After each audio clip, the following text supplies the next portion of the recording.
Welcome, my dear viewer, on this website. My name is Teacher Berochan Joan. I'm going to teach Social Studies of Primary 5. The theme is Living Together in Uganda. And the topic is the people of pre-colonial Uganda. The subtopic is Origin of People of Uganda. This is lesson 12. And in this lesson, my dear viewer, we shall be describing the migration of the plain Nilotes. My dear viewer, before I go any further, let us look at the subgroups of the Nilotes. Do you still remember them? I'm sure you do. We have the River Lake Nilotes, the plain Nilotes, and the highland Nilotes. Basically, today we shall be looking at the plain Nilotes. We shall go ahead and look at the districts occupied by the plain Nilotes in Uganda, reasons why the plain Nilotes settled in plains, and the tribes under the plain Nilotes in Uganda. We shall understand the reasons as to why some tribes of the plain Nilotes changed their occupation from pastoralism to mixed farming. My dear viewer, let us go straight and begin our lesson. These plain Nilotes that we are talking about, they originated from the Ethiopian highlands. They were originally called the Nilohamites. The reason as to why they are called the Nilohamites is because of a mixture of culture with the Cushites or Hamites. They settled in plains, hence the source of their name. They are called the plain Nilotes because they settled in plains. Their traditional occupation is pastoralism. They entered Uganda through the northeast and mainly settled in the northeastern part of Uganda. Let us go ahead and look at the districts occupied by the plain Nilotes in Uganda.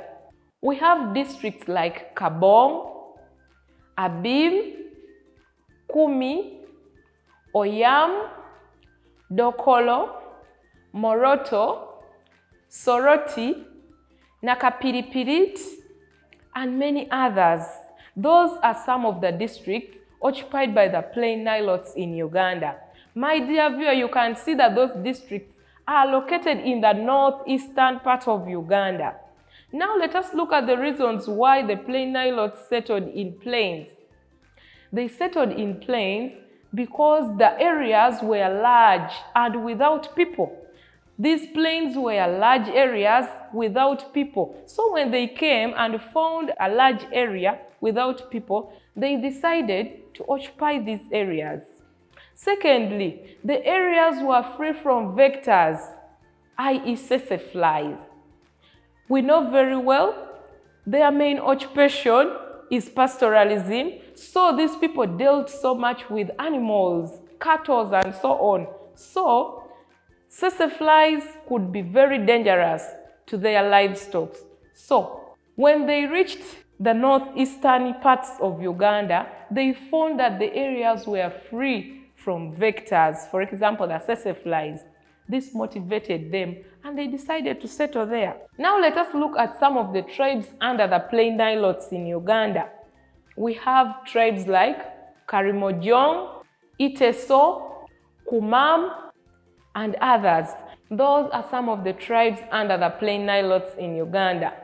Now let us lastly conclude with the reasons why some tribes of the plain Nilotes changed to mixed farming.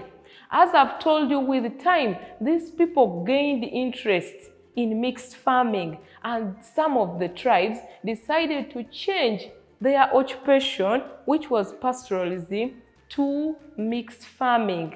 Let us look at some of the reasons as to why they made that decision. One, they had settled in areas with fertile soils. The areas that they settled in had fertile soils, so they were eventually motivated to start up mixed farming. Second, they were influenced by the Bantu cultivators. Yes, these tribes of the plain Nilotes were next to the Bantu cultivators. So, being next to them, they also decided to carry out what the other group or the other Bantu tribes were carrying out, that which was mixed farming. Then lastly, their areas received reliable rainfall. My dear viewer, that also influenced some tribes of the Plain Nilotes to change to mixed farming. Thank you so much for following this lesson.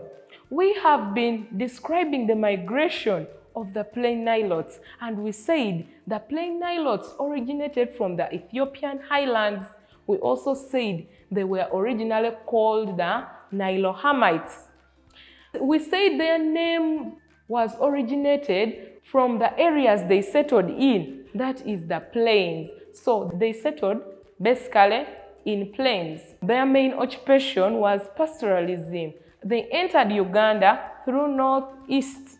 We went ahead and looked at some of the districts occupied by the Plain Nilotes in Uganda, and we mentioned a few of them as Kabong, Abim, Kumi, Oyam, Dokolo, Moroto, Soroti, and others. We also looked at some of the reasons why Plain Nilotes changed to mixed farming, and we said they settled in areas with fertile soils. They were influenced by the Bantu cultivators.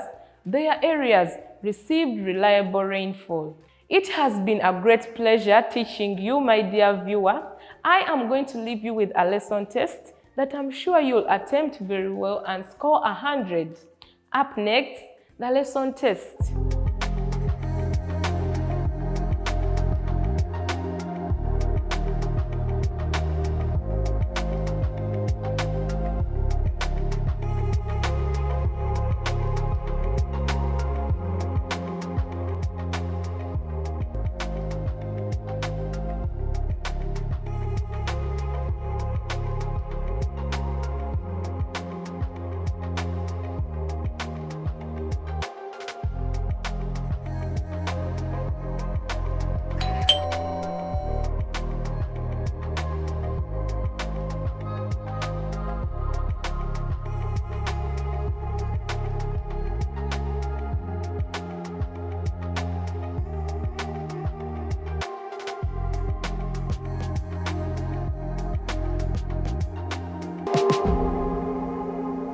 You are always making the best choice of visiting this website. My next video is going to be about understanding the migration of the Highland Nilotes. You wouldn't wish to miss it. See you next time. Bye-bye.